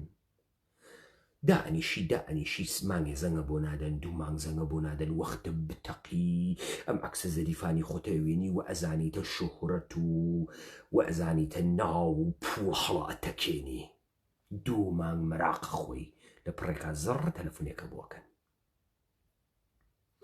ئێژێ بێ بڕۆ مەجەلەی فڵان ئەکسێکی لە تۆ گەرەکە 400 پۆندە پێدا کەنیشکە زەریفی لەباسە کاتە بەری ڕوا 2 ئەکسی لێگرن 400 پۆندیشی پێدەن تێ تۆ کاورا پێ ئێژێ تەماشاکە من سعیەکەم کارێکی ترە بۆ بدۆزمەوە هەرچی ئەوێسێ زەنگی بۆ نادەن زەنگەداوە کاورا ئێژێ ئەرێ زەنگم بۆ نادەن ئێژێ دێ وەڵایەتر ئاواسە و ئەمانە هەردەفە چێهرەی جەدیدیان گەرەکە ئەزانی چیە ئەم بازاڕە بازاڕی خاسێ نییە بازاری لەباسی ژێر زیاتر پوڵ دەرتێری هەمیشەش گەرەکیان و گشت کەسێکیش نایەتە لایەن بازاڕە ژیانی چی ژیانێ لەباسی ژێری ژنان بکە بەر و سووتێن بکە بەر و پێ بوێسە تەکی شۆرتێکە ئەکسێ لێگرن و بۆ ئەم مەجەلەهای مۆد و ئەمانە کەنیشکەکە چێ ئەکسی لێگرن 600 پۆندی پێدەن دووبارە تێت و 2 هەفتە دانیشێ تەلەفۆنی بۆ ناکەن 3 هەفتە دانیشێ تەلەفۆنی بۆ ناکەن هەفتەی 4م زەنگی بۆ دەنێژن حازری لە مەجەلەی پلەی بۆیە ئەکسێ لێ بخەین 1000 پۆندە پێدەین کەنیشکەکە وا پوڵی گیر نەهات کە ماتەڵی کار بووگە کارنەوەگە عادەتی کردگە ئەوەی کە بڕن 2 ئەکسی لێ بگرن 400 پۆند و 500 پۆندی پێبن ئیستێژن 1000 پۆندە پێدەن ژی دیجا چییە من بۆ دووس پسەرەکەم ڕووتەوم و بۆ لەبەر دووربین ڕوتنەوە ئەم دەفەڕواوە ڕووتی ئەکسی لێخن دێ 1000 پۆندی پێدەن 1000 پۆندەکە ڕواخەرجیەکە و ئارایشەکە و ئەوێنی 1000 پۆندەکە خەرج بوو کەنیشکە چەند ساڵیسی کەنیشکە تازە ئەوێتەوە 18 ساڵی مانگەوێسی زەنگی بۆ نادەن 2 مانگەوێسی زەنگی بۆ نادەن 3 مانگەوێسی زەنگی بۆ نادەن 4 مانگەوێسی زەنگی بۆ نادەن زەنگەداتە بۆ کاورایەژی زەنگم بۆ نادەن کاورایەژی ئەزانی چییە هەر دافەمانە نیو فەیسیان گەرەکە بە نەزەری من تۆ بڕۆ ناوی کارە پۆڕن کەنیشکەژی من کاری پۆڕ ناکەم ئێژە دێتر کار نییە وەلی ئەو ئەکسە ڕووتیانەی پلەی بۆیتە بووە ئەتوانی کارە پۆڕن گیر بێری دەی کەنیشکەکە ڕاوە شوێنی پۆڕە ڕاتە پۆڕن و تماشایەکەن و بە چی شیرینی تو چی زەریفیت و ئێمە حازرین 500 پۆندە پێبین فیلمێکە لێ بگرین بیهەنێرین بۆ خەڵکی کەنیشکێکی باش فیلمێکی لێ ئەگرن 500 پۆندی پێدەن ئێژن زەنگە بۆ دەیم بزانین کامە کۆمپانی تۆی گەرەکە زەنگی بۆ دەن دوایی مانگەی ئێژن بێ کۆمپانیە تۆی گەرەکە فیلمە بازی بکە ئەڕاتێ کارە پێژێت و ئێناڵ سەکسەکەی ژن ژ ئۆڕاڵ سەکسەکەی ژن ژ چیەکەی ژ هەوا سەکسێکی نۆرماڵ بۆمان و ژ دێ باش قەیناکە فیلمێکی لێگرن ولا ئاخر و پێژێت ماشاکە ئەگەر ئێناڵ سەکسە بگرتایە من ئیستە 500 پۆندە پێدەم ولی ئەو وەختە 1000 پۆندم پێدەدا لە ناوی بازاڕە ئەگەر ئێناڵ سەکسنەکەی چارە نییە پوڵدا ناری ئەڕوات دانیشی لە ماڵا کە زەنگی بۆ نادا ئەوێتە 2 مانگ کە زەنگی بۆ نادا زەنگ ئەداتەوە بۆ واستەکەی خۆی ئێژێ من حازرم ئێناڵ سەکسیش بکەم کارم بۆ گیر کەنیشکەکەم دافە ئەیوەن و ئێنا سەکسیشی لەگەڵاکەن ئۆڕا سەکسیشی لەگەڵاکەن حازری ژەوێ شەقەز لە بەنە ناوی دەمی تفکەنە ناوی دەم و چاوی بانلی بعد ئەم دافە پێژن تماشاکە ئەوە 1000 پوند وەلی بێ تۆ کەنیشکی باستە ئەدادێکی بێ دیلۆیەکی گەورە پێدەین بێ بڕۆدانیشەوە سەریوە تەمدیم کە ئەم دیلۆ حەش کەس ناتوانێت بیکە تۆ بیکە دێ ئەم کەنیشکە لە ڕەوەندێکە ناگاتە 25 ساڵ ئاخرین مەرحەلەی ئەمەسە ئیتر هەرچی کارە کردگێسی و ئیتر پوڵ دەرنایرێ تەن ئەدا بە سەکسەتە کە ڕەشپێسەکانە ئاخری مەرحەلە مەسە 3-4 ڕەشپێس بکەونە گیانی ئەمەیتر ئاخری مەرحەلەی خانە مەگاتە 30 ساڵ ئەکسپایرەوی تەقول لەق تەقول دەی چی بۆ ماوە ئەم 30 ساڵە هەزاران ساعت فیلمە پۆڕنێکە بە حەیاتی پاک ناوێتەوە لە ئینتەرنێتە نەبوو بە میلیاردەر نەبوو بە سوپەرستار ئەوەنەیە دەرهاورد بێ خواتوو خەرجە هەیکەلی بکە لەبەر خاتری بۆ فیلم بعدی بانیکەن سیلیکۆن بخاتە گیانی و قژی ڕەنکات و نینۆکان دروست کات و لەباس کاتە بەری و حەچێکی بۆ نەما پەسە نازێکی نییە خۆی بکوژی 100,000 دلاری نییە نیسی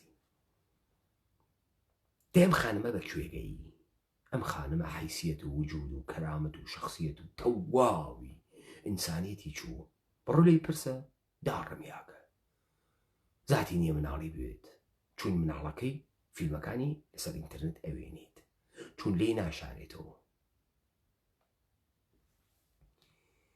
وات پێ ئەەکەن وردە وات پێ ئەەکەن وەختی تەلەفۆنە بۆ ناکە خەریکە مقاومەتەکانە ئەشکێنی تۆی وەسوەسە کردەوە 500 پوند تۆ 500 پوند و دەستکەوت کە تااقەتە نییە بڕێوە سەعاتی 4 پوند کارکەی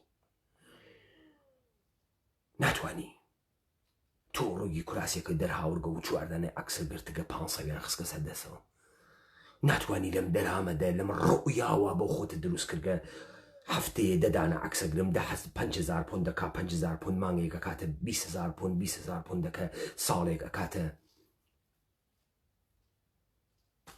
240,000 پوند ساڵی ئەوەڵ واسە قەراردادێ وەسمەوە مەسوود پەرستار جایزە ئەوەمە ئەو مەساحبی 1,000,000 پوند ئستاخرە جکوزی ئەو مەساحب ناویت ساحبی هیچکامێن لە ملیۆنەها کەنیشکە بەدبەخت یەک نەفەرە مشتانەی هەست ئەوە سەواتۆ ئەوێنی بە ناوە کیم کارداشیان یەک نەفەر وەلێ تا کیم کارداشیان ئەوێتەوە کیم کارداشیان ملیۆنەها کەنیشکە بەدبەختە ئەوروپا و ئەمریکا و جەهانە نابود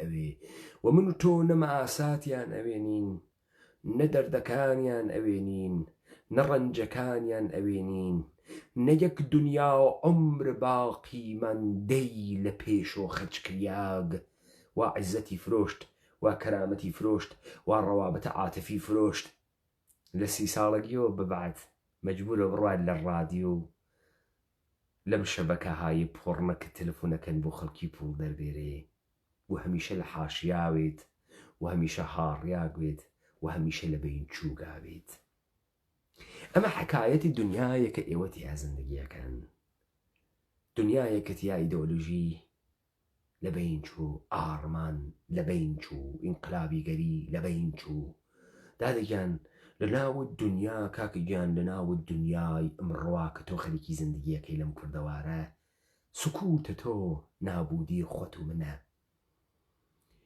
ئەوەی کە تۆ ئەچی قەحرەمانە دار بەڕوو بۆ من دروست ئەەکەی خۆت و من خەریکی نابوودەکەی ئەوەی کە تۆ ئەچیت قارەمانە مسواکە تەڵایی بۆ من دروست ئەەکەی خۆت نابوودەکەی ئێمە نابوودەکەی ئێمە بێدەسەڵاتەکانە جامعین وا دەسەڵاتەکەمان بەسەر خۆمانە فقط ئەویش لە خەسەندنە خۆمانە لە نابودکردنە خۆمانە ئەم مقدمە پیرامونە فعالیەت جامعەی مەدەنی بەتایبەتی بۆ حەڵقەی سێ بەتایبەتی بۆ مخاتبینە ئێمە لە کوردەوار و میلەتمان و خەڵکی عادی و ئومەتە کوردی واجبە تا بعدەن بە شێوەی ورد تەمامی تکنیکەکان کە دەستگاهای ئەمنیەتی بۆ ئیدارەکردنی کۆمەلگای ئێمە بەکاری ئەوات باسی کەین تا ئەو ئینسانە فەقیرە وا فکر ئەکات ئەو ئینسانێکی تێگەیی بەڕەحمی ئینسانی مۆدێڕنە و ئێمە ناتوانین خەم و پەژارەی ئەو بەرامبەر بە دارستانی دەرککەین کە ئەنەهوو ئێمە خێ و دێ و دواکەوتگین و ئەو فریشتە سوسوارە باڵە فریشتە داوەزی گەسە سەرم عەرزە متەوەجهی بکەین کە کارێک ئەو ئەیکا و ڕەفتارێک ئەو ئەیکا نێ لە ئەولەویەت و پێی نایژن مبارزە دەربهترین حاڵەت ئەو کارە سەرگەرمیە مبارزە نییە دەربهترین حاڵەت ئەو کارە سەرلی شێویاگیە مبارزە نییە وەلی دەرگەنترین حاڵەت تۆ باعسە تەداومە سوڵتەی دەوڵەتە ئێرانیت بەسەر ئەم سەرزەمینە و تۆ نەقشە گەورەیەک ئەگێڕیت لە نابوودیە ئەم مەردمە ئێمە لەم دنیای غەربە بە تەمامە تکنیکەکانە ئەمانە ئاشنا بووین ئێمە ئەزانین عاقبەتە مەردمە ئێمە قەرارە بەرەو کوێ بچێت قەرارە سەر لە کوێ دەربێرێت و ئەم جامعە چه شکڵی ئەوێ لە ئایندا و ئێمەمانان ئیتر نە یەکتری ئەناسین نە ئینسانێک ئەمێنێت ئێمەمانان وەکو حکایەتە جەزیرەی ئایسلەندمان لێتێت وا لە ناوی جەزیرەی ئایسلەندا ئێدێ ئینسان زندگیانە کرد ئەم ئینسانانە ڕەقەمیان بوو ژن و کوڕ لە یەک جگێ بوون لێباسێکیانە کردە بەریان و سەحانە چوون نەرمش و وەرزشیانە کرد لە موحیتێکی بەستە و لە ناوی ساختمانێکە هەرچی ڕۆژە ئەوەڵی سۆح بە فیلمێک لە جەزیرەیەکی جوانە و دنیایەک لە دەرۆ و دەریا و کنارە ساحل و کێ و ئەمانەیان نیشانە ئەم ئینسانانەدایان و هەر ئینسانێک لایەقوێ قورعە بە ناوی بخوا ئەی هەنێرین بۆ ئەو سەرزەمینە بۆ ئەو بەهەشتە تۆمێژە ئەمانە کۆلۆن کۆپی ئینسانهای مەشهورن دروست کریاگەن مەسەڵەن کاورا موزیسینێکی فرە پوڵدارە ئەمەی دروست کردە لە خۆی کۆلۆنە خۆیسی لە سلولی خۆی دروستیان کردگە لەوێ پەروەردەیەکەن ئامادەیەکەن تا ئەم ئینسانە خۆی نەخۆش ئەکەوێت جەرگی گەرەکە قەلبی گەرەکە هەرچیەکی گەرەکە ئەو بکوژن جەرگ و قەلبەکە کە بە ئەم ئەخواوە هینی خۆیسی دەیبەن هەر وەختێکە یەکێکیان ئەوردایان و فڵانە کەس سەرکەوتگە و خەریکە بەرەو ئەو جەزیرە چوێ لە ئەسڵا ئەیان ورد ئەیان کوشت و ئەوراقیانە کرد ئەم سەرابەوە لە پشتە ئەم تەلەڤیزیۆنانە لە پشتە مەسرەفگەرایی و نیشانە تۆی ئەدەن ئەم سەرابە کە نیشانی تۆ ئەدەن قەتڵگاهە تۆز کە تۆ ئاخری خۆت نابوو دەکەی تێە هەج خۆت نابوو دەکەی تەمامە بەشەریەت نابوو دەکەی تۆ دەستکەوتە هەزاران ساڵ مبارزەیە ئینسان تەکە تەبیعەت و تەکە خۆی خرا و چەپەڵ خۆیە سەرەخەی لە فاسڵەیەکی 50 ساڵە و تۆ حەقت نییە ئەم جەهانەوا پێ بکەی و تۆ حەقت نییە لە بەرامبەر ئەم زندگیە وا ڕەفتار بکەی و تۆ حەقت نییە ئەم ژیانە نابوو بکەی بۆیە واجبن ئەم دیبەیتانە دریژیان بکەیت و مەسادیق بێری ورد تا زندگیە ئینسانانە بپێکی کاورە بفەهمێ لەکوێ گیری کردگە کاورا بفەهمێ چی لێ قۆمیاگە کاورا بفەهمێ وەختی شتێکی پێدەن چی لێ ئەسێنن ئەزیزم براکەم هەرەوەنەی تۆ گرەکتە ئینسانی زندگیکەی ئێمەش ئەوەنە گەرەکمانە ئینسانی زندگیکەین هەر ئەوەنەی کە تۆ گەرەکتە لەزەت لە زندگیت بۆ ئێمەش گەرەکمان لەزەت لە زندگیمان بووین هەر ئەوەنەی کە تۆ گەرەکتە لە ژیانە کە تا خۆت ئێژی پێشکەوم ئێمە گەرەکمانە پێشکەوین و بە تەعالی بگەین و پێمان وانە یەک نەفەراکرێ پێمان وایە ئێمە چارەمان بە یەکتری و گری خواردگە و ئێمە ئێشێ تەکلیفە خۆمان مشەخەسکەین و ئێمە ئێشێ لەگەڵ یەکتریاوین بۆیە ئەم فعالیەتە مەدەنیە من لە دیبەیتهای ئایندە بە مەسادیقە وەرتر تێمەسەری کارکردی کە چی بوو تۆزیعشمدا من فکر ناکەم ئێوە ئەگەر بفەهمن ئەمە کارە دەستگاهەیە ئەمنیەتیە بێزی لێەکەن نەحەزی پێکەن. تەمامە ئەوانەی کە حرەکەتهای فعالیەتی جامعەی مەدەنی جێبەجێەکەن پرۆژەی وزارەتە اطلاعات و حفاظەت اطلاعات سپا جێبەجێەکەن.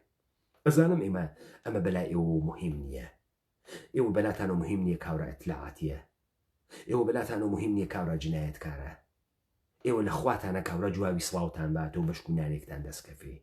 من گەرەکمە متەوەجهتان بکەم کە ئێوە چۆن زندگی خۆتان و مناڵەکانتان نابوو دەکەن، ئێوە چۆن بەو ژیانەی کە لیاقەتتان هەز ناگەن. بۆیە لەم زاویە ئێمە خەریکین تاقیبیەکەین.